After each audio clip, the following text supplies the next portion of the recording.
otra vez me vine en incógnito porque sigue la secuencia. Gustavo, ¿cómo estás? ¿Lo están buscando por la calle? Me están buscando por la calle. Bueno, la verdad que estoy muy contento. Porque está con nosotros Amanda. ¿Cómo estás? Bien, muy bien. Bueno, yo también estoy incógnita un poco. Incógnito, Para ahora que te no me vas a sacar. reconozcan. Perfecto. Pero no, Como fue tan intensa la polémica del otro día, la polémica al aire con Elisa y la polémica en el bar, queríamos escuchar la visión de Amanda, que es distinta a la que hemos planteado nosotros acá. ¿Cómo andas vos, antes que nada? Bien, muy bien, muy Laburando contenta. fuerte. Mucho trabajo en el Congreso, nuestra presidenta manda sin parar leyes y proyectos, así que nos tiene este fin de año con mucha actividad y también se espera que el año que viene sea muy intenso, ¿no? Antes de este fin de año vamos a estar aprobando en el Congreso seguramente ¿Cuáles serían las leyes más interesantes que te parece que están en discusión ahora? Y bueno, está el Código Procesal Penal, que es fundamental, que seguramente se van a incorporar varias modificaciones, ya lo anunció el Ministro de Justicia, y ahí hay que tener una mirada muy fina sobre esta modificación, que en grandes rasgos es muy importante, obviamente. Mucha polémica generó, ¿eh? Lo que pasa es que también es justamente el Código Procesal Penal tiene que ver con el accionar de las fuerzas de seguridad, y sabemos que en este país las fuerzas de seguridad no tienen un accionar muy democrático, sino todo lo contrario, ¿no? El nivel de autoritarismo, el nivel también de reconocimiento de prácticas no muy legales de parte de la policía están presentes en el Código, subyace esa posibilidad del poder que todavía tienen las fuerzas de seguridad, y como el Código también es una ley que intenta poner en evidencia la situación actual que hay con respecto a los procesos penales, en este caso, es una fotografía de este momento, hay algunas cosas todavía que hay que llamó la tener en atención cuenta. que antes de la renuncia de Zaffaroni dijera que había puntos que tenían errores normativos a la inclusión del Código Procesal, y le llamaba la atención a él diciendo que fue elaborado por juristas de renombre el Código, y que le generaba cierta suspicacia este tipo de errores normativos, con los cuales él no estaba en absoluto de acuerdo, ¿no? Veremos qué es lo que va sucediendo con eso. Los puntos de discrepancia son estos de conmoción social y aquel que habla sobre los extranjeros, ¿no? Igualmente eso ya se planteó que seguramente va a entrar en modificación, y esos son como los grandes problemas que tiene el Código y a simple vista. Ahora, la lectura, parece interesante que también plantea Zaffaroni, reconociendo que es fundamental pasar del sistema inquisitivo al acusatorio, porque se repiensa el rol de la justicia en el marco, sobre todo de la ciudad de Buenos Aires, ¿no? Y los delitos federales que son trata, que son narcotráfico, no son los delitos de robo. Esos son solo los que se circunscriben en la ciudad autónoma de Buenos Aires porque no se transfirió todavía a la justicia. Fiscalía, oralidad, tiempo, creo que en general agiliza. Bueno, yo lo sigo preguntando si antes de este código, o por lo menos es la parte del debate que dimos en la señal, en radiográfica, es si era necesaria la reforma del código o impulsar, como se impulsó en un momento y no se llegó, y volver a reimpulsar la reforma del sistema judicial en la República Argentina, ¿no? Bueno, pero esa consecuencia que pasó del veto, en todo caso, de la declaración de inconstitucionalidad de 6 leyes que realmente profundizaban la democratización de la justicia, no se puede, digamos, políticamente me parece que no dan tampoco las fuerzas para volver a insistir ante la justicia en ese tipo de cosas. Pero sí, la reforma del Código Procesal Penal es una deuda de la democracia porque se hizo una reforma parcial a nivel federal, ¿no? Estamos hablando porque las provincias son 16 las que tienen un código acusatorio, ya hace varios años, en la década de los 90 se hizo esta reforma, pero los delitos federales cambiaron también a partir del gobierno kirchnerista la forma en que se abordan, ¿no? Se puso en primera plana toda la situación de la explotación y la trata de personas, que es un delito federal, se abrieron procuradurías específicas para los delitos que tienen que ver con narcotráfico. Tanto en derechos humanos como en derechos civiles, se sacó la individualidad del caso. Y se dijo, este es un sistema de delito, ¿no? Queremos condenar a los que lo generaron, pero también al esquema a través del cual... Para ninguno de los dos les parece que la forma en que se anunció esta reforma no salió atrás de una agenda que no fue impuesta del campo nacional. Oye, carga cultural y geográfica sobre los migrantes. ¿Sobre? Los migrantes, no en la letra de la reforma, pero si vos combinas la presentación que hizo la presidenta con las declaraciones previas de Bernie, ahí te encontrás con un problema cultural en el mensaje hacia la comunidad, que puede llegar a damnificar la convivencia. Sí, pero también me parece que pone en evidencia un sentido común que en los momentos donde los discursos de derecha se fortalecen aparece como a simple vista, no es lo primero que salta, es como la pus que está en esos granos al principio de salir, ¿no? Pero después hay que ir y me parece justamente que la prolongación en el debate y la demanda de la reforma del Código Procesal Penal es una demanda que viene hace muchos años en el Congreso de la Nación. Y hay muchos proyectos, desde este año, por ejemplo, hay 4 proyectos en el Senado, hay 6 en la Cámara de Diputados que van en la misma línea, ¿no? Este es el del Ejecutivo y esto lo que pone en evidencia es la voluntad política del Poder Ejecutivo de avanzar en ese sentido de una deuda de la democracia. Ojo, porque yo, en defensa del gobierno nacional, creo que a veces se cae en extremo de pensar que todo lo que propone el Ejecutivo es absolutamente plausible y no discutible. Me parece que sí es discutible esto, en el sentido que aquellas propuestas que a veces, porque son lanzadas por este gobierno, parecen progresistas, pueden llegar a no serlo del todo.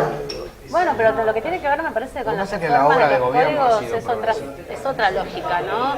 Los códigos, tanto el civil y comercial, como el Código Procesal Penal, como el Código Penal, que también se está debatiendo, es un proceso histórico que se está haciendo en el marco del ámbito de la justicia, ¿no? Hay muchas instituciones que son no gubernamentales, que son especialistas en justicia, están en correlato también con el debate que hay con respecto, por ejemplo, a la Organización Interamericana de Derechos Humanos, todos los avances que ha aportado Argentina con los delitos de lesa humanidad, que en este código tampoco queda el procedimiento claro de cómo actuar cuando se podría haber incorporado. Argentina tiene, de hecho, una experiencia casi única en el mundo de conocer y desarrollar un protocolo de acción ante los casos y el avance en la investigación de los delitos de lesa humanidad, y se supone que un código lo que hace es marcar las pautas del procedimiento en cada uno de los delitos penales federales, este código, por ejemplo. Pero eso está un poco vacío, porque la discusión también, dentro del ámbito de la justicia, en relaciones de poder, como lo que nos trae a discutir hoy, o lo que me trae a mí la convocatoria de esta mesa, ¿no?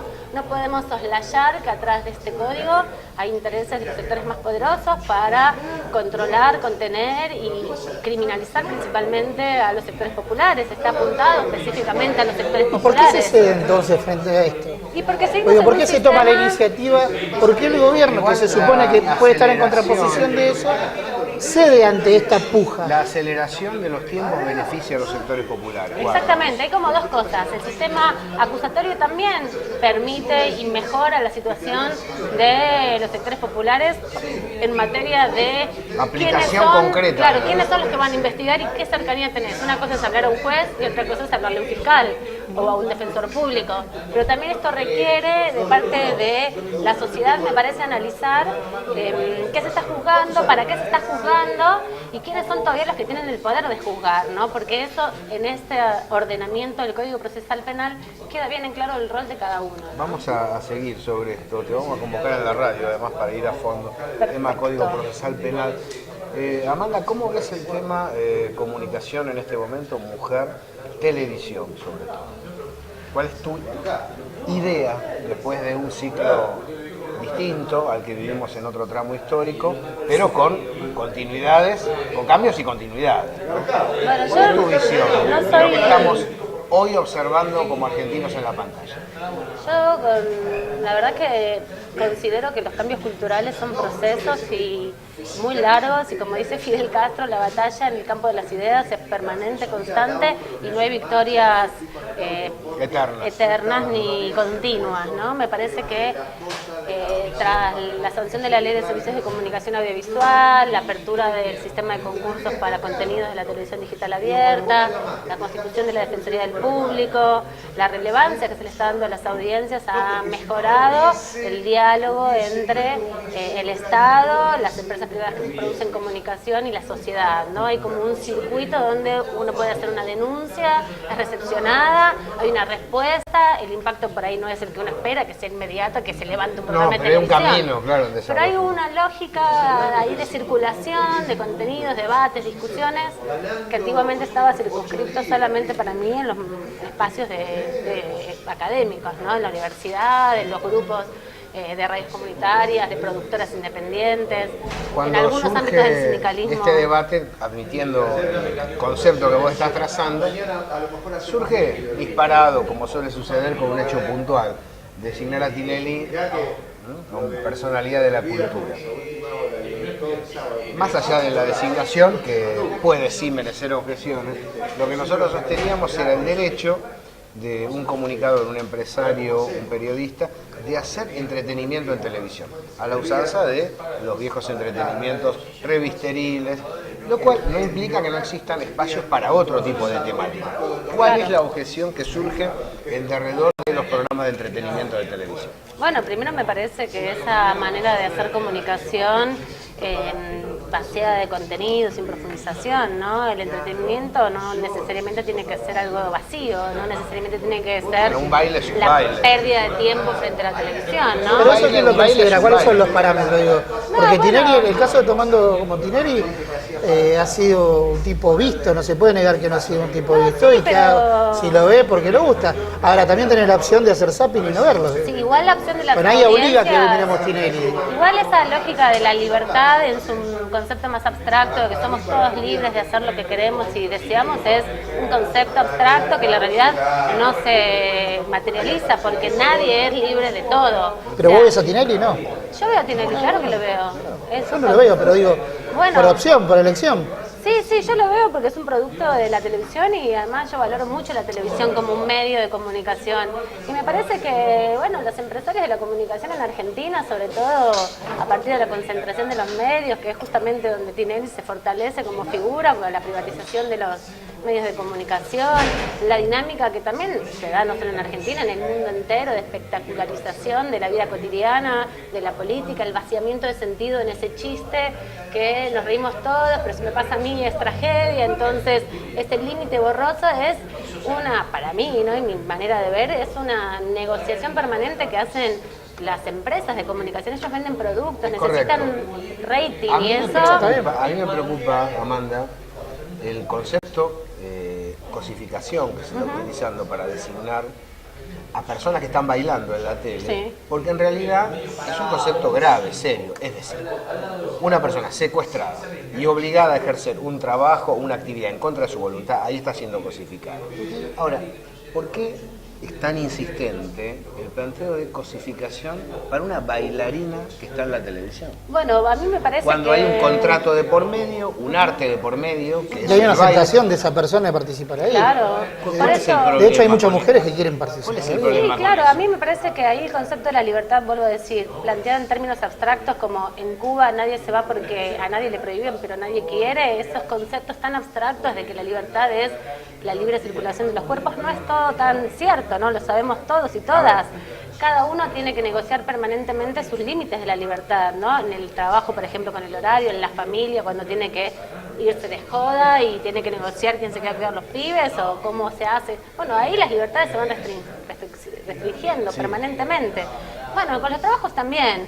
La espectacularización que hay de la vida cotidiana, esa necesidad de estar en la televisión para trascender en la vida, que no solo se da en materia de quienes están interesados directamente de trabajar en ellos, ¿no? Por ejemplo, periodistas, comunicadores, artistas, sino esta dinámica donde el espectáculo, el show business, como dice Moria Kazan, es el centro y la esencia de lo que se está mostrando. Hace una operación que yo no la expliqué, la explica Marx, que es cuando uno vende su fuerza de trabajo, ese trabajador se vuelve un objeto para una maquinaria empresaria. Ah, bueno, ahí estamos de acuerdo. Bueno, pero tiene que ver con esa cosificación. A ver, los cuerpos de los varones se venden de una manera, se vende su fuerza de trabajo, se vende su capacidad intelectual No, ahí en la o televisión mecánica. igual que el de la mujer. No es igual, porque los cuerpos de los varones no están tomados de la misma manera que los cuerpos de las mujeres. En la publicidad, y esto no está, digamos, desvinculado históricamente, también en la publicidad gráfica, los cuerpos de las mujeres fueron puestos con determinadas características, ¿no? Con determinadas medidas en términos de su corporalidad, estéticas, Claro, también. formas. Es diferente la manera en que Yo se creo usa que el cuerpo de la mujer la semana que pasada hablábamos Kim Basinger o Brad Pitt. Sí. Bueno, son considerados grandes actores, pero si aparece una piba y un pibe bailando en la tele son cosificados.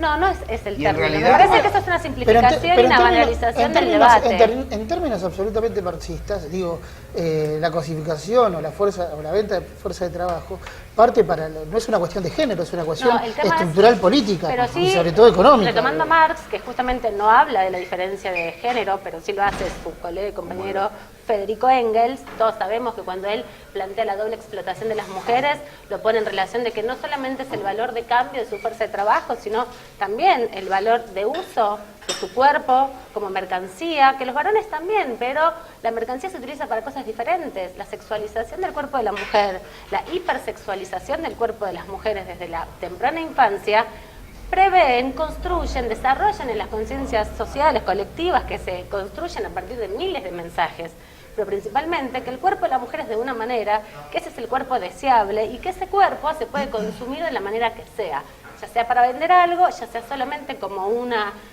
florero para embellecer un espacio, como hacen las bailarinas de Tinelli, porque ni siquiera ellas tienen una destreza. Pero esa constitulización existía ya en el Imperio Romano, digo. Bueno, pero el capitalismo digo, y la el mujer vendía su patriarcado, cuerpo ya en aquella época. claro, y ahora se refuerza cada vez más. Y no es que es un tema que Tinelli lo inventó. Tinelli lo refuerza, como también lo refuerza la Coca Sarli, como también lo refuerza Susana Jiménez, y como también lo refuerzan... Reforzaban al medio y Porcel, si querés, también, digo. Es parte Sí. de la televisión.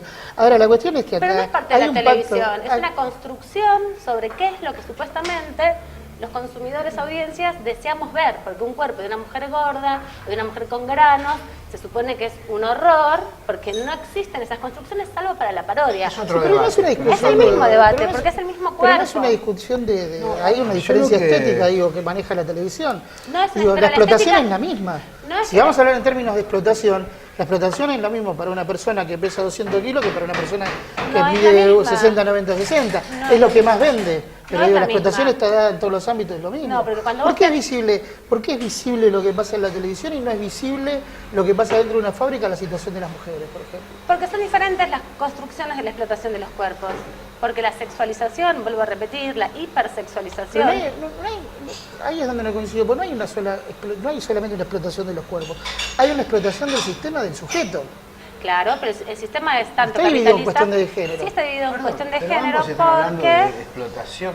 Digo, son contratos de trabajo. Sí, pero los contratos de trabajo... A vos te Hablan pago de la para explotación. cubrir una noticia, a vos te pago para bailar, a vos te pago... No, está Bueno, a mí grave. me pagan para- Es decir, es grave en el sentido que hay un sistema capitalista. Pero No en estoy realidad de son acuerdo. contratos de trabajo. No estoy de acuerdo, porque- A vos te pago para jugar a la pelota, a vos te pago para bailar. No. Escúchame, el humor del que vos hablabas, que yo comparto, de Tinelli, hacer la zancadilla al que se cae, es de los 90. Sí. Tinelli fue obligado a cambiar. Y hoy hay bailarines profesionales en pantalla, Sí, Amanda. ya lo veo, sí, lo sé. No está bueno eso. No sé si está bueno eso. ¿Por qué está bueno? ¿Y por qué está mal? Sí, pero porque está bien. Depende de qué. Bueno, porque es Es una Algunos revista algunos porteña, es un el baile, circo digamos. criollo, es decir, es la tradición. bueno, pero la tradición está constituida por relatos Bailar en hegemónicos. pantalla, pero... Está construida por pensamientos hegemónicos. No hay una cultura popular Sí, sí, construida pero abstractamente por eso, sustratos. pagarle menos a la mujer. Hay cosas que son claras, que Y yo poner estoy de las mujeres. acuerdo. A ver, yo te pregunto. Estoy hablando de un programa de entretenimiento en la tele. Si vos sos un futbolista, a vos, ¿cómo te hacen ejercer tu trabajo como futbolista? A vos como periodista, en tu contrato de trabajo, ¿dice cómo tenés que ir vestido? En el Senado de la Nación, por ejemplo... Ojo al piojo con eso, Amanda, porque si yo me rompo todos los dientes y quiero hacer el informativo, me van a decir que no. ¿Por qué? Porque no tengo la presencia esencial mínima para estar frente a cámara. Depende de qué, es esencial, esa presencia esencial mínima. ¿De qué depende? ¿De qué características? ¿Quién dice, dónde está el instructivo que dice que las personas que están frente a pantalla tienen que tener determinadas características? Vuelvo al ejemplo Es más, del yo jugador de me fútbol. corté el flequillo para poder... ¿Y cómo te ha ido? Bien, bastante bien. Bueno. Amanda, ¿no te parece que hay una exasperación del planteo? Puede ser que el planteo que haces es correcto. Ahora, no están transgrediendo un borde al señalar que una bailarina común y silvestre no puede tener un contrato en televisión y bailar un poco. A mí me parece genial que las bailarinas tengan contratos en televisión, se les pague por bailar y no por tener una micro bikini, que es una situación diferente. A vos no te Es cambia la tener... misma ropa que usan en la playa las mujeres. Algunas sí, otras no, porque creo que en la playa, ayer por ejemplo, era el aquadance en Tinelli y tenían una malla que tenía una manga, por ejemplo, ¿no? Eso no se usa en la playa. Digamos, los modelos están construidos para la escena, entonces, Sí, un justamente... erotismo. Bueno, esa Bueno, construcción... a la calle salen mujeres que de salen la con short hipersexualidad. cortos Sí. y con musculosas marcándose la figura, digo. Sí, es verdad, y eso es La parte mujer de- también, pero a ver, digo, la mujer cuando sale le gusta ser mirada o se viste determinada para Bueno, eso determinada es lo que vos manera considerás.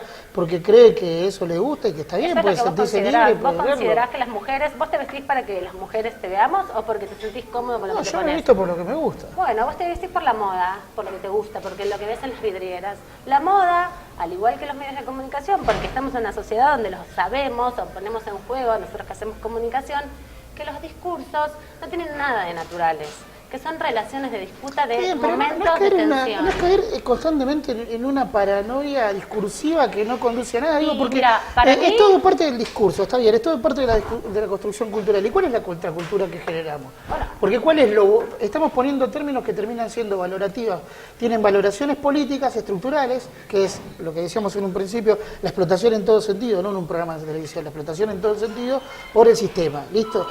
Bueno, ahora, también entendemos que este es el sistema, porque no Sí, hay otro. pero el sistema está en disputa. No estamos Perdóname. viendo en la China comunista que era peor que esto, pero bueno. No, digo, yo no estoy hablando de China comunista y además no pero estoy está bien, no hablando te estoy del siglo diciendo, pero pasado. te estoy diciendo eso, digo, también hay parámetros culturales que vienen cuando la publicidad no era la publicidad. Claro, obvio que sí, pero todo eso se transforma. ¿Por qué la política no es transformadora también de los pensamientos culturales? ¿Cuántas lesbianas conocías vos? Por eso pregunto cuánta lesbianas- hegemonía hay. ¿Cuántas lesbianas conocías vos antes de la ley de matrimonio igualitario? Un montón. ¿Visibles? ¿En los medios Visibles de no, pero comunicación? visibles no, en los medios se sabía de alguien, pero no de Bueno, todos. visibles, digo, asumiendo la propia identidad. ¿Sabes lo que bueno, significa eso sí. asumir la propia identidad? Preguntarle a un hijo desaparecido qué vivió a Guido Carlotto. Traigámoslo acá, preguntémosle qué sintió cuando supo quién era. ¿Qué siente una persona cuando se da cuenta, asume quién es? Bueno, un montón de cosas, porque los discursos, lo que nos pasa, yo no soy yo por solamente nacer Está bien, pero y no vivir sé, en esta pero sociedad. bueno, ahí vuelvo a caer ¿Puedo donde, terminar? donde lo lleva Gabriel. Digo, no estamos extremando los discursos en ese sentido, digo, ¿Quién? porque la identidad de la mina que baila lo de Tinelli es esa. Pero si yo no te hago la crítica a vos, desde mi mirada extrema, ¿vos cuándo lo traes a esta mesa? Si yo no te aporto esa mirada extrema del borde Bien, está diciéndote bien, el aguijón. Sí, puede ser, sí. crítica, ¿cuánto vos hablas? Digo, a Gabriel yo lo conozco hace mucho más tiempo que a vos. Y con él yo he sido partícipe de ese proceso donde temas que yo traía hace 5 años atrás no eran ni siquiera tomados en cuenta por los compañeros y primero a veces escuchados. Luego, a partir del debate, de compartir las miradas, y escuchaba con mucho agrado el programa anterior que Gabriel reivindicaba el Encuentro Nacional de Mujeres, porque es algo que también fue desarrollando, conociendo y entendiendo a partir del debate y la discusión que muchos hemos traído. Ahora, cuando se plantea la soberanía sobre los territorios, la soberanía sobre los cuerpos, también es un debate que todavía está en disputa.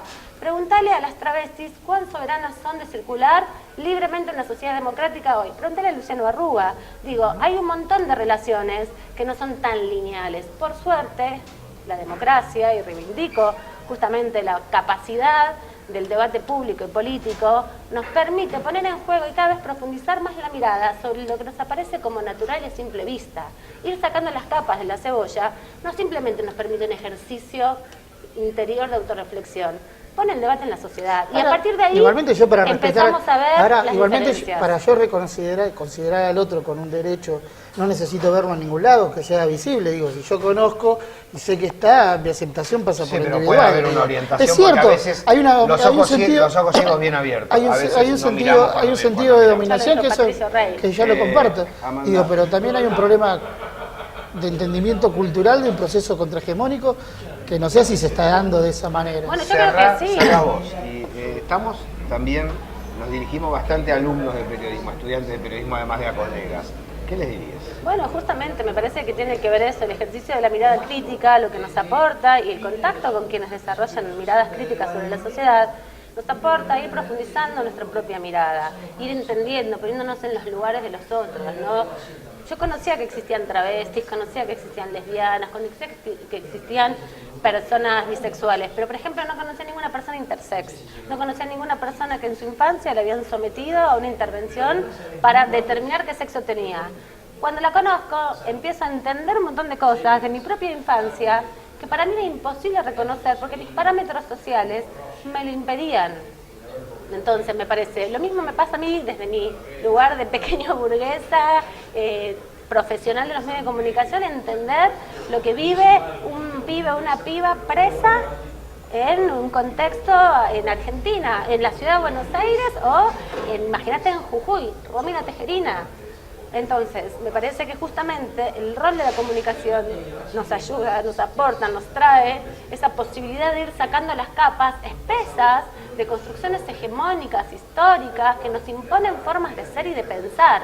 Desarmar eso es un ejercicio permanente, nunca se acaba. Y me parece que eso es lo saludable, es nunca parar de pensar y reflexionar que lo que me están mirando o me están haciendo ver no es lo que es, sino que hay otras cosas, otros intereses y sobre todo otras posibilidades para decir lo mismo de otra manera. Eso es lo que me Nos parece. encontramos la semana que viene, Gustavo. Muy bien, Gabriel. Gracias, Amanda. Gracias. Un Gracias a placer. ustedes. Ojalá nos hayamos ayudado a pensar. Nos encontramos aquí en La Señal.